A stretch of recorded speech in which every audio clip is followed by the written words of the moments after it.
Sri D. Raja.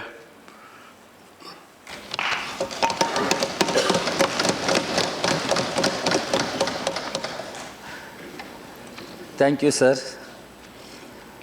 This may be the last speech I am making in this house. Sure, you are not going to speak afterwards in this bill, no?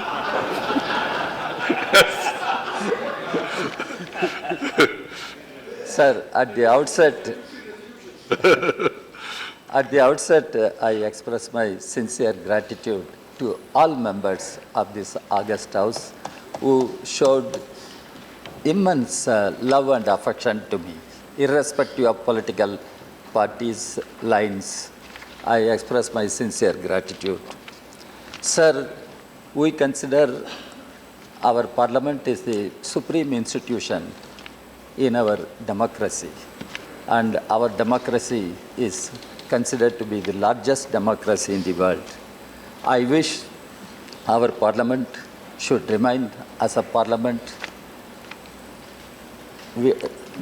whose it was visualized by Dr. Ambedkar and the framers of the Constitution at that point of time.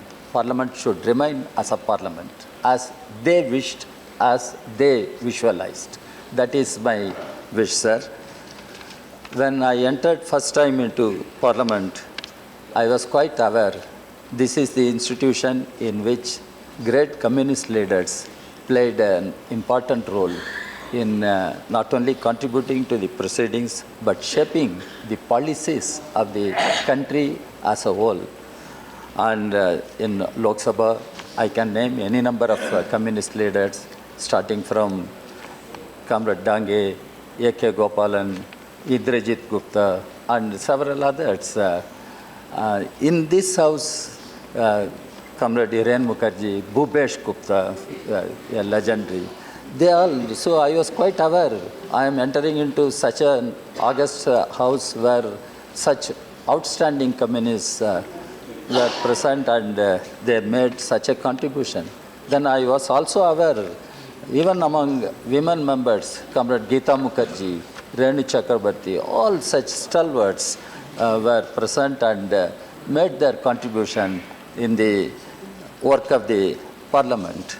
Sir, when I speak, I have so many thoughts. Parliament is a forum for articulating the concerns of the people, concerns of the nation, and making laws for taking the country forward.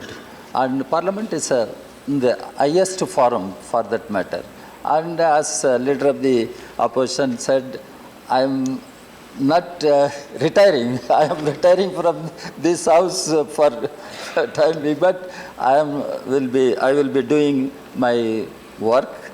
I will be working for the country and people as the due capacity. That's what, sir. And sir, always I used to say, we the people, that should be our understanding. We the people. And when I say the people, we the human beings. And because in a country like ours, which is very diverse, which has composite culture, and people are divided on many bases. And there I think India should emerge as a real nation, and there I find we will have to strive for social justice, equality of all citizens. Sir, I am pained to point out whenever I speak why the people, the socially exploited, discriminated people should live in our country even in the 21st century. And they are all human beings, sir. Dalits, Adivasis, all economically exploited, socially discriminated, politically marginalized people. And we must treat them as human beings. We the people, we the human beings. And that is my wish. This parliament should rise above all other petty considerations to treat our citizens as human beings And citizens do not need any sympathy or empathy from this parliament or from me or from anybody else. Citizens should have their human rights, they should have their constitutional rights, democratic rights. That should be ensured. And that is what the framers of constitutions have mandated us to work for. And we should strive for justice, social, political, and economic. How long we can fight to accomplish that goal? Sir, we just completed our elections. One person, one vote. It is all right. But Dr. Ambedkar said our objective must be to achieve one person, one value. This is what Dr. Ambedkar said. When can we accomplish that one person, one value? And how to work towards that? And Parliament will have to worry about that. I am not getting into any partisan polemics here. It is for everybody.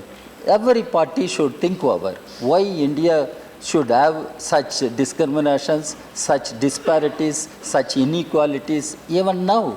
Why can't we think and take the country forward? Why can't we empower our people? And Right. they are all our people, our citizens, our fellow citizens. Right, Raja. That is my wish, sir. I appeal to everybody.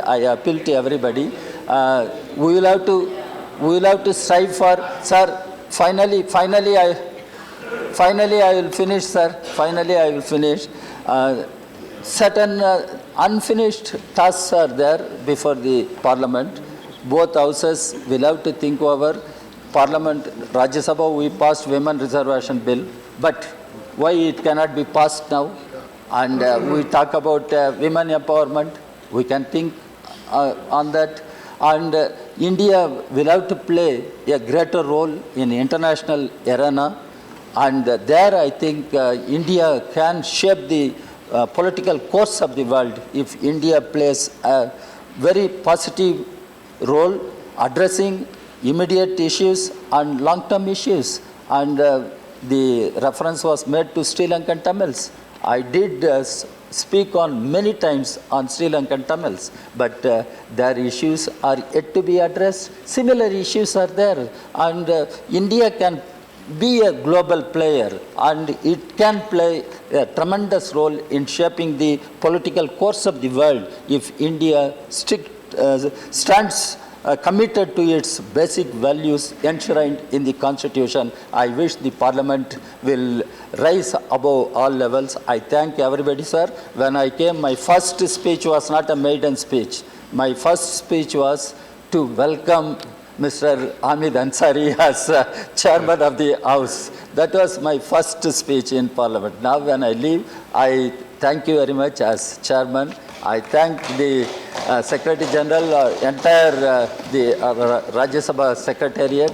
Sir, when I walk out, all the staff, security staff, watch and ward staff, employees in our toilet or canteen, everybody, they feel as though I am their man. And they come and talk to me and they express their problems, they express their concerns. That is the respect I had. And I wish all of them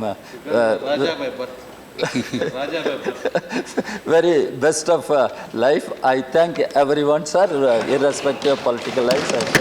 Thank you. Raja only retired, but he is not tired. And secondly, from tomorrow, there won't be any time restriction because he is the boss of his party.